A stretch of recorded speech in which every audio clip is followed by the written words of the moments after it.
Hey guys, welcome back. It's your girl Britannia and here with another video on my channel, and today we're going to talk about Barbie. I hope you guys like my Barbie makeup. I decided to serve you guys a little something, little something. Here we go, it's all about you, it's all about me, it's all about what we do. Making art, you and me, trying to find something to believe. Because I'm running wild, I'm running free, still got a lot of shit left to see. As you can tell from the title of this video, what I want to talk about when it comes to Barbie today is not necessarily the film itself, but why I think, in my humble opinion, that Barbie has done so well at the box office, has so much critical acclaim, and has made Greta Gerwig break the record as one of the top performing female directors in the box office as of now, as of today. So I want to get into all of that with you guys. Some of what I'm going on to say or talk about are factors that I believe has helped Barbie and Greta kind of achieve this record breaking amount of profit at the box office. It doesn't mean that these are the only reasons why Barbie has done so well. One of the reasons why Barbie has done so well is obviously because it is a good movie, and I want to just get that out there from the get-go to say that, of course, that is a reason that played into Barbie's success is the mere fact that the movie was a good movie. I watched Barbie recently, not in the first week in which it came out, but like a week later or so, and I really enjoyed myself. I didn't even expect it to be as hilarious as it was. Like, I had so many funny moments during Barbie. Like, I went during a time when the theater would be purposely empty, and me and the other, like, I don't know, two groups of people that were there, we were like dying laughing. Like I said, Barbie is in a lot of people's mouths right now, but even before Barbie came out and hit theaters, it was already a pretty trending movie with the whole Barbieheimer thing going on across social media. If you don't know, somehow Barbieheimer was kind of like this social media trend that crossed the Barbie and Oppenheimer because they shared the same release dates, and people were anticipating both these movies quite a lot. Because of that, there's a lot of like cross promotion on social media by people who were excited to see one or the other or both. But since the release of the movie, we've seen that Barbie has far outperformed Oppenheimer, even though I felt like at the time I saw a lot of people who were celebrating or excited to see Barbenheimer. There were a few people who thought Oppenheimer was clearly going to be the better movie anyway. Okay? And then there still seems to be some people who feel confused that like Barbie performed so well. And now I don't get those people's confusion, because from where I'm sitting and I'm analyzing, I think it's a no-brainer that Barbie did so well, and we're gonna get into why. So just for you guys to know as well, on opening, Barbie earned 155 million, I think, at the box office, and predictions for the movie were between more like 70 and 80 million. So on release, it already did twice as well as what it was predicted to do. So since that opening weekend, Barbie recently crossed into the $1 billion threshold about a week from now at box office. So that is what the record-breaking profit amount is for Greta Gerwig and this movie.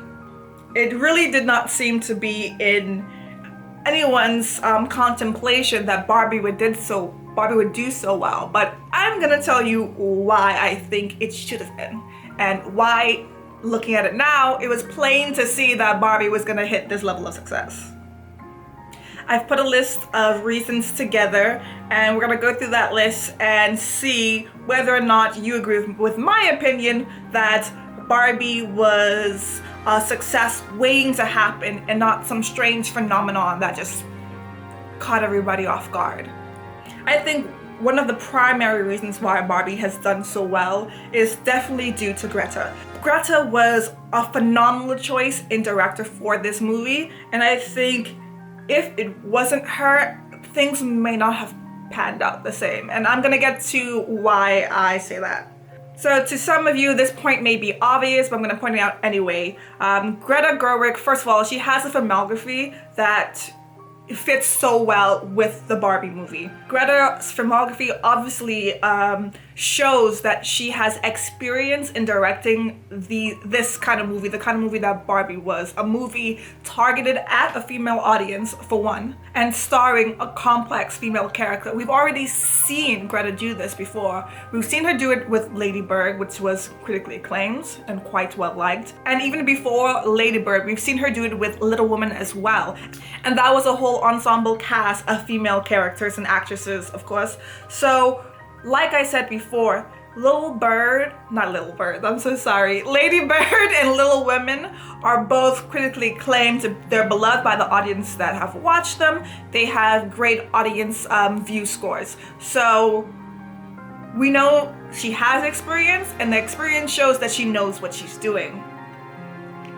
With a movie like Little Women in particular, it shows that Greta already knows how to navigate writing a movie that has to do with society, like how women experience society, as well as the intersectionality of being a woman, as well as being a woman who may suffer from other factors that changes her social status, like class. So Little Women dealt with that very well.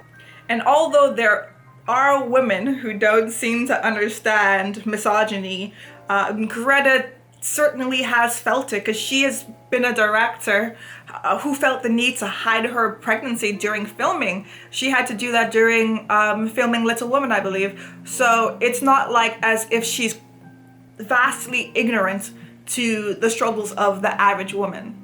I can only assume that she would only feel the need to do that as a way to kind of shield and protect herself from discrimination that women face being pregnant within the work field or within any professional field, or just trying to be a career woman at all. Also, despite being a white woman, Greta didn't completely erase the issues that POC or other women face as a part of the movie. I do agree that it was not substantial, but I like the fact that it was not completely ignored just because that'd be the easy thing to do. As I said before, Greta also is not just a director, she's a writer-director. So she understands what a story needs to have written in to be a good story and to be captivating to an audience. And just so you know, all directors aren't writer-directors. For example, over the past decade, only 32% of directors are writer-directors. And some of the most famous directors who have been acclaimed for all their great work, like Tarantino, or funny enough, even Christopher Nolan, are writer-directors specifically. Now, another reason why Barbie did so well, and therefore why Greta did so well, is marketing, baby. Like, marketing can make or break a movie. Let me show you how. Unlike many other female-led movies, Barbie had a lot of backing. Barbie had backing like I'd never seen before for the kind of movie that Barbie is. Like, if you think it seemed just from visual context clues, seeing ads on buses or cabs or commercials or even brand deals, if you were just paying attention, you may have noticed that Barbie seemed to have a huge marketing campaign behind it, and you would be fucking right. Barbie had a massive budget that would blow your brain. Barbie allegedly received $140 to $150 million dollars as a marketing budget, which is very abnormal for films in general, and especially for, again, a film like Barbie. So when you spend that much money on the movie, it's hard not to see it being a success as a no-brainer. Just for comparison, the average production budget for a movie is around $100 million, and only half that budget usually goes to marketing. So marketing makes up a chunk of a lot of Marvel movies. 40 million on average. 40 million on average is the marketing budget for a movie. Barbie spent $140 million allegedly. So marketing can be a huge determinant factor on whether or not people show their ass in seats in the first week of a film being released, because it's what gets people revved up to go in the first place. So whether or not a movie has a good budget is a big determining factor in its success. For example, this may be something you already know or you don't know, but Jennifer's Body, which is now considered a cult classic among women who love horror or just horror fans in general, it did not do very well when it was released. And if you think about it, it really shouldn't make sense why Jennifer's Body did not do well. It had a great cast, strong lead actresses in the role. Megan Fox was immensely popular at that time, and so was Amanda Seyfried. She's still immensely popular. There was no reason why that movie should have flopped. Diablo Cody was a big name back in the early 2000s or 2010s. So why in God's name would that movie not do well? And if you watch the movie, it's a pretty entertaining movie. It's a good movie. It's one of my favorite horror films. I've seen that movie, I'm not gonna kid to you, like 10 times. I've dressed up as Jennifer Check for Halloween because I love that freaking movie so much. If you haven't noticed, I have the Jennifer Check hoodie on for my Barbie video because for some reason this was like one of the only pink things I had. I don't know how, but that was the case. So why did Jennifer's Body flop? Now, allegedly, a lot of what had to do with Jennifer's Body flopping is horrible marketing. The marketing, even though the movie is a movie about SA and the traumatic negative side effects of that, as well as kind of having this underlying theme of kind of like this sapphic, platonic / romantic relationship between Megan Fox and Amanda Seyfried. Like, everything about the movie was geared towards women, obviously. But for some reason, the marketing team, because of misogyny, the producer, the execs in charge of the studio that produced that movie decided that the marketing should be targeted towards young boys. A horror film. Young boys.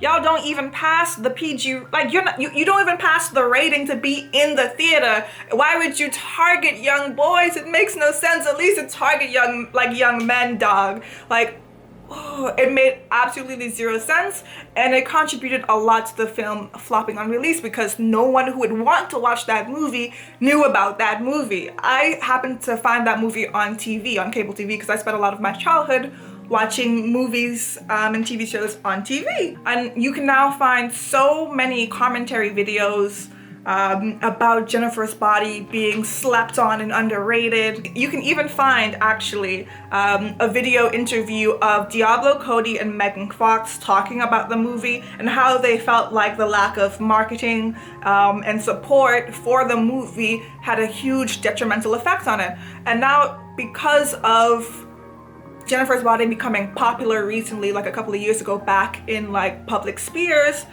you saw like even a resurgence of Megan Fox. It kind of helped boost her career all over again. So it's crazy to see how much power and influence people like in the movie have now versus then. And there are also like a whole flurry of notorious examples of like production companies and execs sabotaging their own movies because at some point they get fearful they won't make enough money, so they dramatically slash the budget preemptively in order to save money ahead of it flopping. They did this with Atlantis, they did this with Treasure Planet, Disney did, and a lot of other good movies. The self-sabotage of production companies is so real. Like, this is how I feel about Warner Brothers. I think they sabotage almost all of their projects just by being idiots and thinking they know what audience want, even though they have no clue about the average audience, because they have no clue about the average person and what they want because they're so far removed from society. Yet you think you can dictate reasonably and predict what people want. It's crazy. So it really seemed like Warner Brothers gave Greta a legitimate chance to have this movie succeed, and they let her make the movie that she wanted to make. According to Josh Goldstein, the president of marketing at Warner Brothers, they had this to say about Warner Brothers execs. To their credit, they and their CEO were willing to trust an artist, and I think that's a rare moment, you know. It's not a common occurrence in Hollywood. And he's right, it's not a common occurrence. So the fact that Greta got this was a very big deal. Again, bringing up the kind of sabotage or lack of support a lot of female directors probably have in the industry right now. Let's look at The Idol. That was originally a project to be done and completed by Amy Seimetz. I want to hope I said her name correctly. And she was originally the director on that project, and I think she was co-producing that with The Weeknd at the time, when she was originally slated to be on the project by herself. And she had worked on 4 episodes before the freaking studio came in and decided, no, we actually don't want you on this project anymore, even though we picked you to begin with. So you went through all the processes of being chosen and therefore being the best person available for this project. So says us at the time. We're actually gonna rescind all of that. And allegedly just listen to The Weeknd, who had co-producer credits, which, by the way, you can get co-producer credits just by putting money into the project. Like, it doesn't necessarily mean that you're qualified to co-produce anything. Listening to some random pop star that called their project too feminine, just to me does not sound like a good business move or artistic move or any kind of move. Like, let's be for real. They decided to cut her out of the project entirely, hand it over to Sam Levinson, who is a bigger name, but even with his bigger name, he only has 1 credit to his name that has any critical acclaim, or that was even liked by any audience. That's only for the first season of his show Euphoria. When it comes to the second season of Euphoria, not so much. And I don't know if anyone really wants to watch a 3rd season of Euphoria at this point. So what was it all for is what I'm really asking. In doing all of that, they spent twice as much as they were intending to on the budget to make the show happen, because they just gave Sam Levinson free range to scrap whatever it is that he wanted to scrap from the 4 episodes that were already completed. And I think as well, it was rumored that it went from being slated for 8 episodes into the 6 that are out. So it was even cut down more, probably because they already lost so much money in remakes and rejigging the story around and writers and all that other stuff. So in comparison to Sam Levinson, unfortunately, Amy does not have any outstanding features in her filmography, or any hugely profitable credits. So that's what separates someone like Greta from other people like Amy. It offers the studio more trust that they'll make some profit off of whatever it is that they entrust the director to make. And it's all rather unfortunate because it kind of seems that a lot of people did really like the first and second episodes of The Idol, but that could entirely just due to what Amy had put in already, and now her name is not even really associated with the project. She put the groundwork in on something. It's possible that the things that fans, I can't even say fans, I don't think The Idol has any fans. The features of The Idol that people did like could have been thanks to her, but we don't know, and now we'll never know what could have been the project if she had it. It could have been good, but unfortunately, yeah. Also, just for a last little notes under marketing and the general backing that Barbie got. Barbie also had a lot of star power, and a big budget helps you do that as well. So let's not forget that aspect of drawing in audiences. Barbie just scattered a bunch of known faces and star power throughout the entire movie. Now, moving on to the next point of why I think Barbie did so well, and I think it's also due to the kind of movie that Barbie is in the first place. Now, let me explain. If you look at the movies, at the list of movies that have the highest grossing box office numbers, you would be able to notice a few things that these movies have in common. So most of the list is dominated by Marvel movies. So movies with huge budgets and star power, like we kind of discussed before. Or other movies that were a part of a franchise. And in that franchise, it's not usually the first movie that does the best. It's usually one of the sequels in the franchise. So sequels of a long-running franchise will be way more popular than the first movie because the first movie has already done the work in gathering a built-in audience for that second movie. And with more time of the first movie having critical acclaim and praise and catching interest, the second movie has a lot more time to build an audience on top of the built-in one and things like that. So of course, subsequent entries in a franchise will be way more anticipated than the first one because you're hoping that it just gets better and better, or you want to see the characters you already become to love, and once you start loving characters in a franchise, you may get more dedicated to watching and sticking around and things like that. It makes more money happen for studios by sticking by franchises, and that's kind of why we see the franchise epidemic of the industry right now. So Barbie isn't a franchise, but Barbie has strong IP and branding. So you'll get some of the features of a franchise with Barbie. You have people who are already invested in Barbie, people who are anticipating the Barbie movie because they grew up with Barbie, people who feel tense if they miss the movie because Barbie is a big name. Just about everyone knows what a Barbie is. Even if a Barbie doll is not targeted towards you, you're likely to know what Barbie is, or what people are talking about when they say the word Barbie. And Barbie is not just a thing of the past. Just because you've outgrown Barbie doesn't mean Barbie's brand is not still strong. In the early to mid 2000s, like Barbie curated like this long list of animated movies, and I already know y'all know what I'm talking about. Barbie Princess and the Pauper, Barbie Mermaidtopia, Fairytopia. And they had a Mermaidtopia one too, didn't they? Like, there's so many of those movies that resonated with like a lot of Gen Z and millennial women, and through those movies Barbie has that audience captured. So even though Gen Z and millennial women on the older side may not indulge in anything Barbie related anymore, they may still have a strong sense of attachment to the Barbie brand because of that movie. And Barbie still has strong recognition with young girls. Barbie has done well to transition with the times. Barbie freaking has a YouTube channel of 11 million subscribers.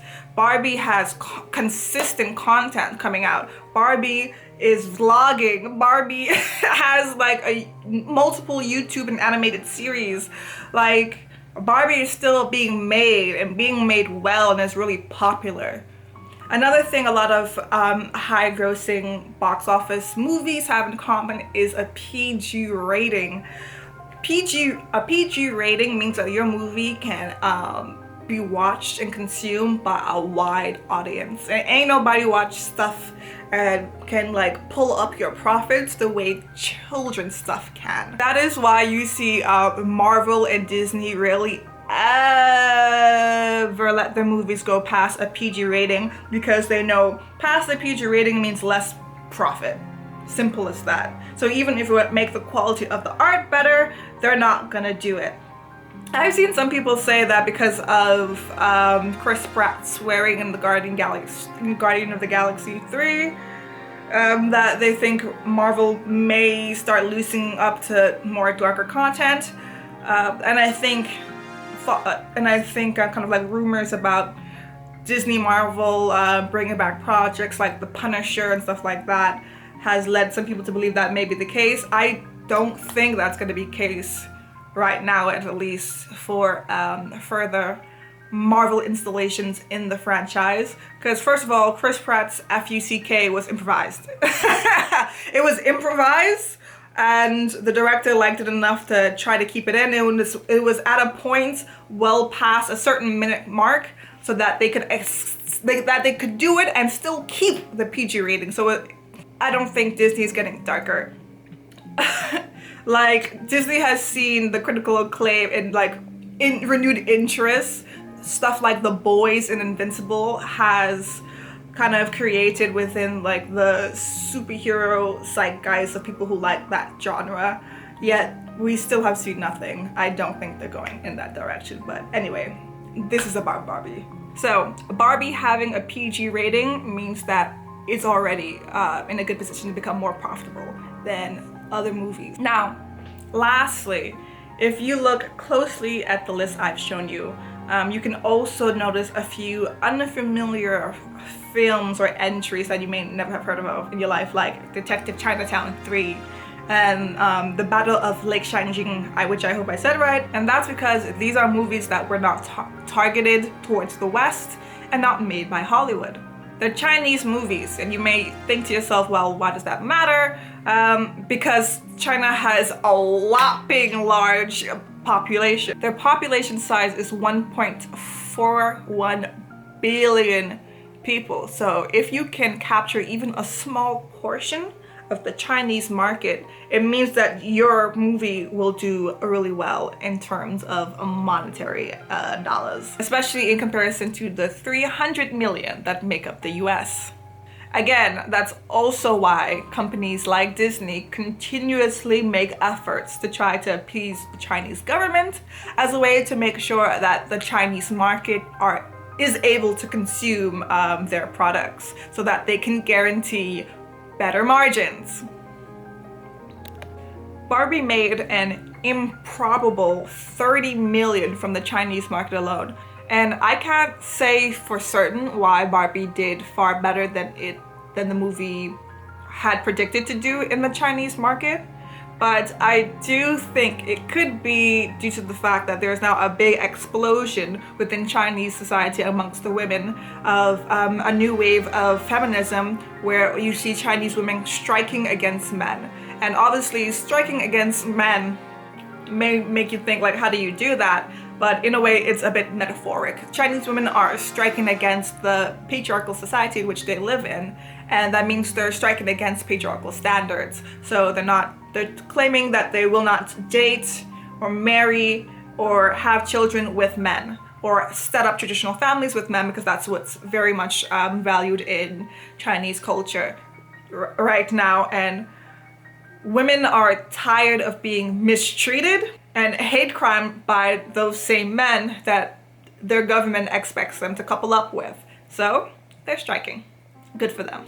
Also, yes, Barbie does have diverse casting in a lot of its supporting characters, but at the end of the day, we can't forget that Margot Robbie is the lead of this film. And Margot Robbie is a skinny, blonde, white woman with bright, pretty blue eyes. And at the end of the day, that meets a lot of international beauty standards, because a lot of international beauty standards have been formed with whiteness at the center of it, and of whiteness being like the peak, the pinnacle of being beautiful. Yeah, so thanks to colonization, whenever you have anybody who looks like Margot Robbie at the center of your film, it is more likely to appease a lot of international standards in that way, where a movie like The Little Mermaid, let's say,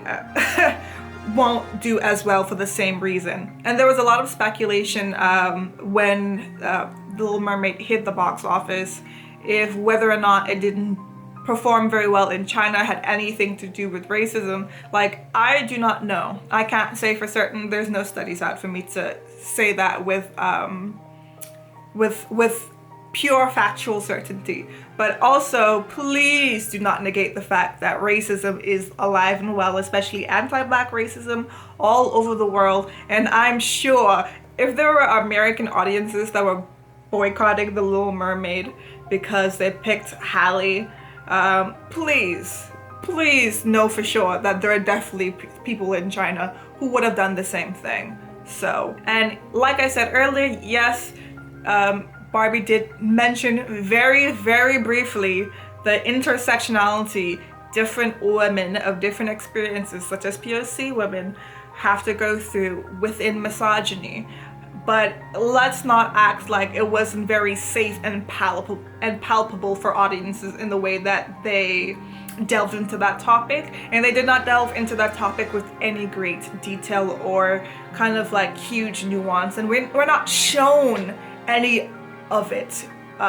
We're told it in a speech how intersectionality exists, but we're not shown any of it. It's not a major theme under that plot at all. It doesn't grasp back that topic that well. Not that I expect it to. I know it's become a critique of the movie, especially when more and more conversations are being brought up about white feminism. But I don't think I didn't even expect Barbie to be a feminist movie, to be honest, so I definitely didn't expect Barbie to capture intersectionality. I was pleasantly surprised about what I saw from Barbie. I purposely didn't want to see any trailers, so I really only saw the teaser, and I really thought that Barbie would only be a pink fun movie about Barbie. So when it did delve into feminist topics, I found it so refreshing, and I was surprised and I was glad for tackling that at all. So I really didn't expect any intersectionality to really be delved into. And I wouldn't say that they couldn't have done a little bit more. They could have.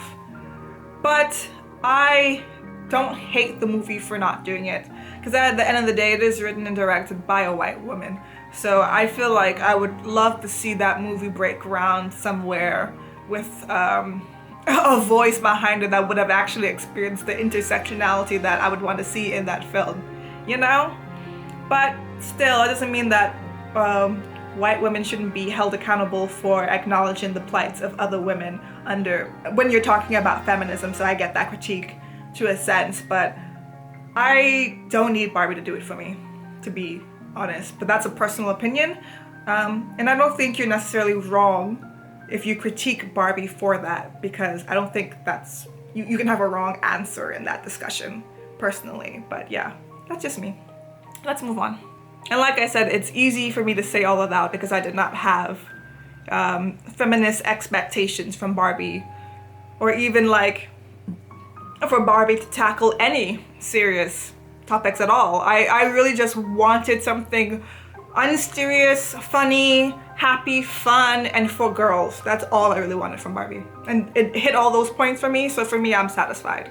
The last thing we need to scrutinize and talk about when it comes to the list or the kind of movies that do well at the box office, at least enough to make kind of like break records of the highest grossing, right, is the fact that of those 31 films at the top that I have used as a way to just kind of briefly look at what movies do well, you can see that most of the films on that list have something to do with action or fantasy as the main genre that is centered in that movie.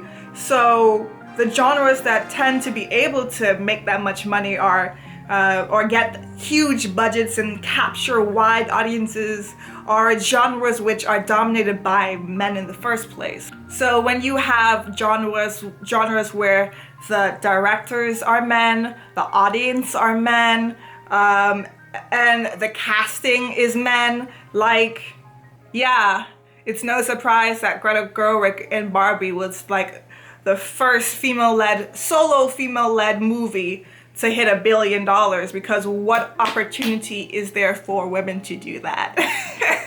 And guess what? That's not all. Of the few movies that do target women, cast women, they're not even led by female directors, either solo at all. Like, let's look at Frozen 2, Captain Marvel, Beauty and the Beast. Beauty and the Beast is a romance movie about a girl who likes to read. So not like other girls. That should have been directed by a woman. I'm sorry, but like, if male directors are chosen for male-dominated films and male directors are chosen for female-targeted films or female-dominated films in terms of casting and audience and whatever else, how? How would a woman be able to break records without the opportunities to do it? Especially now that we're kind of like, we're way past the post-feminine era of the industry. And when I say post-feminism era, I mean the girl power era of TV. So in the early 2000s, you saw a lot of Powerpuff Girls, Buffy the Vampire Slayer, a lot of girl power media with like girl ensemble casts or a strong female lead, because it was the post-feminism era and that was what was popular to target towards young girls. But like all of that has dwindled quite a lot since the early 2000s. So without even any girl-powered media, like where does that leave us? And even all of that was still controlled and led by men. So where are our opportunities? Not to mention the opportunity for a woman of color. Because name one single director of color, go for it. Female director of color, go for it.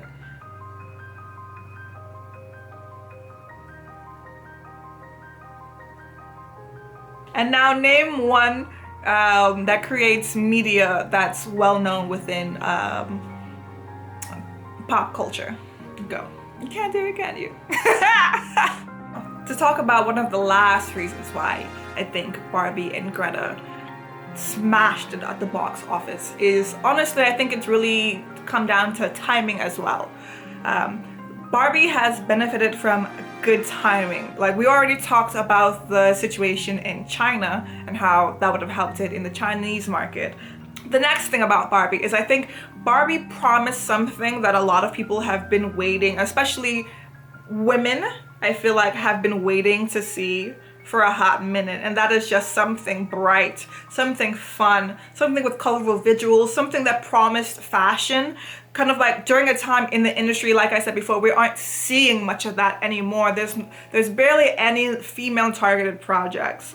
And I feel like so many other projects are getting the Batman treatment, is what I like to call it, because I have been complaining about grim coloring and dim lighting in movies since Warner Brothers tried to make the DCEU.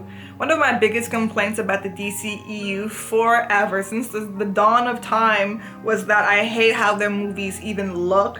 They try too hard, in my opinion, to make their movies like Batman, because Batman has been one of the most profitable pieces of IP within the DC company, I guess? Or a DC brand.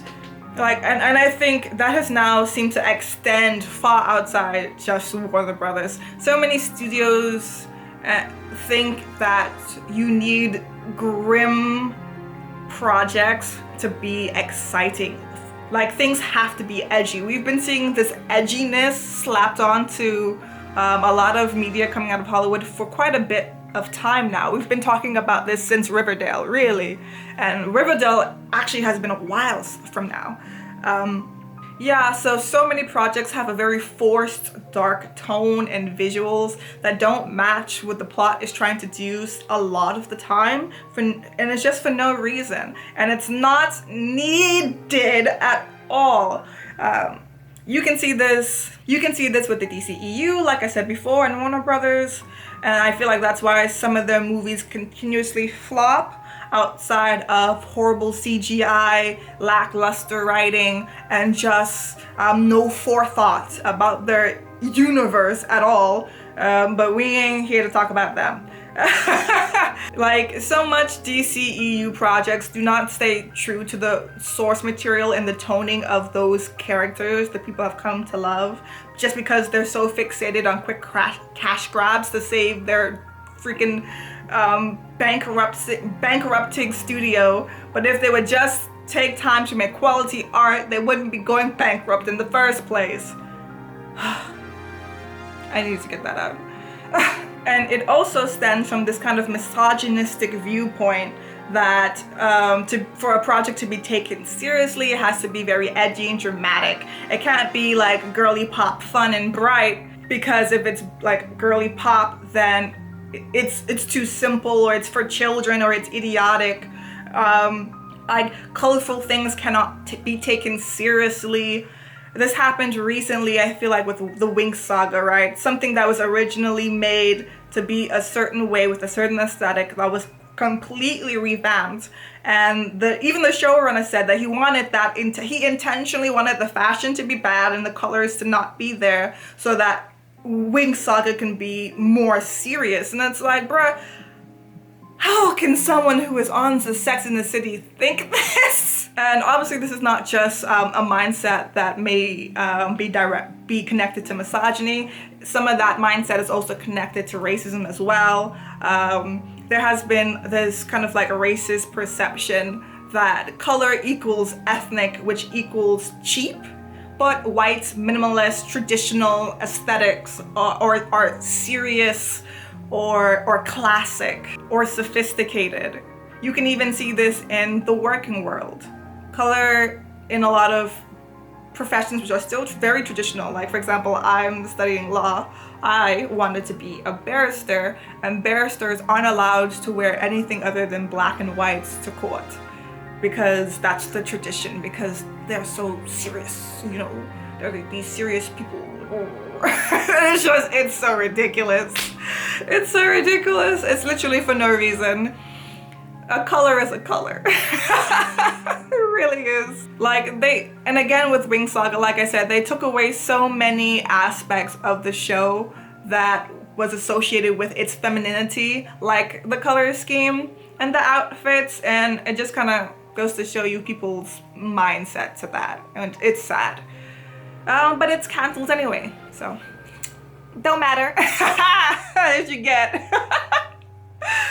But it's kind of sad, but like it got cancelled right after the writing actually got better. Like the show actually got better and then it was cancelled. So ugh. Additionally, it's been speculated that this ongoing trend in the industry of having dimmer lighting and a less colorful visuals is due or linked heavily to trying to save money on CGI. Because if those projects were lit well, then it would be very easy to notice the crack in like the horrible CGI monstrosity of some of these movies. That's apparently one of the reasons why The Little Mermaid had a lot of dark coloring, because it's a tactic to hide shoddy details. But fortunately, Barbie had like a lot of practical effects, so it wouldn't need to have done that to save money on CGI. And I am one of those people who really wish The Little Mermaid was much more colorful, that the colors popped. I know a lot of people said it was like, oh, it's supposed to be realistic. It's like, I do not want realism.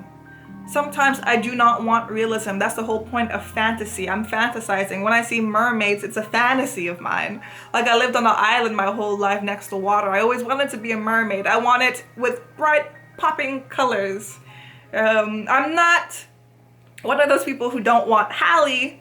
I loved her and I'm still gonna see it soon. When it comes out on Disney Plus, I'm gonna go watch it.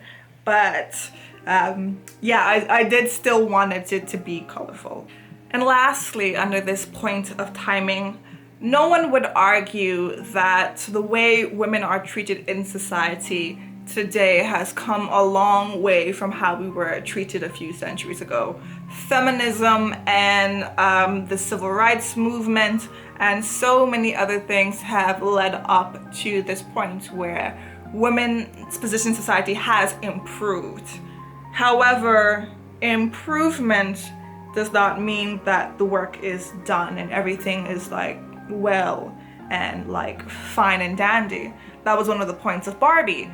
But despite things being better, women are still increasingly feeling threatened, or our position in society is increasingly becoming threatened, as well as just our existence in general. Like recently we had Roe v. Wade. We also have the increase of like incel and alpha men, like self-proclaimed at least, and like the frightening indoctrination of young boys and men into following kind of like hate women, like women hating like icons like Andrew Tate.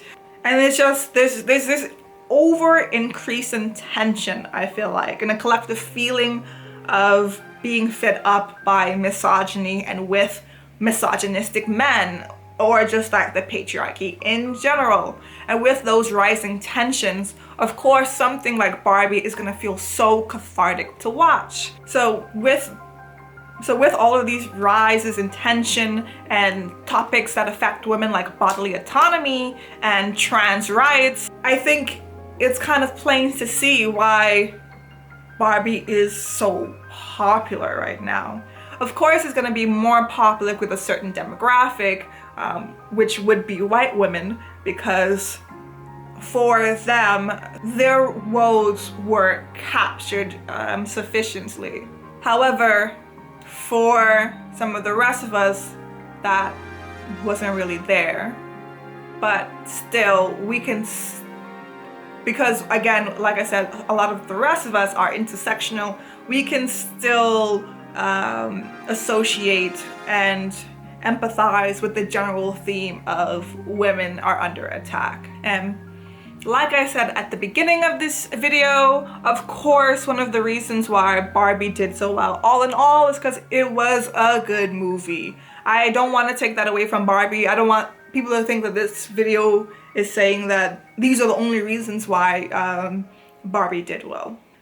And I think even if Barbie was a horrible movie, it may have done just as well in the first week due to all those things we talked about before, but it definitely wouldn't have guaranteed all those profits carrying into the second, third, or fourth, or fifth week after the word of mouth got around that it wasn't good, or critics were disparaging it or discouraging people from watching it. I don't think it would have done as well if it was not a good movie. But yeah, I just wanted to be able to analyze and break down why this movie in particular, and therefore why Greta was set up for breaking these records and set up for this kind of success. So at the end of the day, I really hope you guys liked this video. I hope you guys enjoyed Barbie, and hopefully we can get some more female-led content in the future from studios, and hopefully this time with some different voices to tell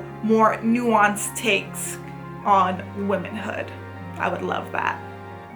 But that's all from me for now. If you guys want to know more of my opinions on the Barbie movie and get more of a review, I'm going to work on a review a video of a few things I've seen this year later on. So that's all from me from now.